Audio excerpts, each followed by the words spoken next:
What.io. Explain NFC, what it is, and why should I use it. So NFC is a RfID device. It's passive. It doesn't mean that it doesn't actively send any data from itself. You need a mobile phone or some other microcontroller device to send the right radio signal to activate the NFC. And actually, NFC stands for Near Field Communication. That also means that the maximum reading distance is 40 millimeters. It doesn't require any battery. It simply uses the radio waves from the microcontroller or from the mobile phone.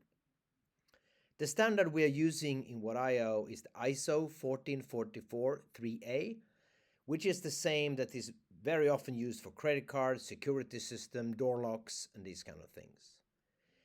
We have built our system around the NFC tag 213, which has only 144 bytes memory, but it can be programmed with the What.io app, and this is enough for us to build intelligent products with embedded DPPs. There is an antenna in the NFC tag and a small chip, and that partly decides the reading distance. But as mentioned before, the max distance is still 40 millimeters or shorter.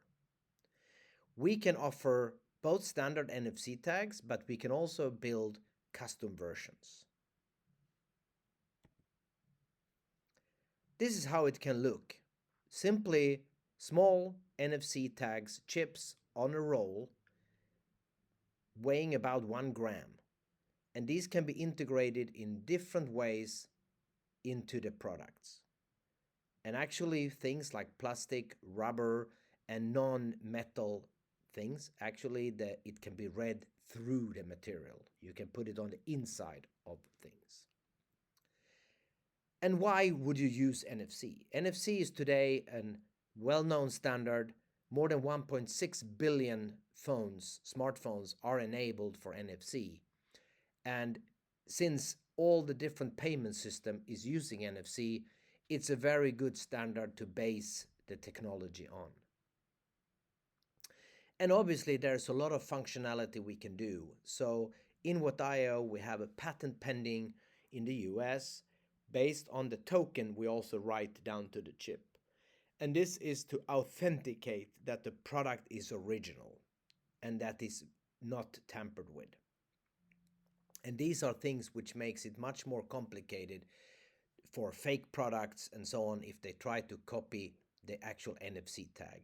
With a QR code, it's basically too simple. It's to scan and make a copy and print a copy.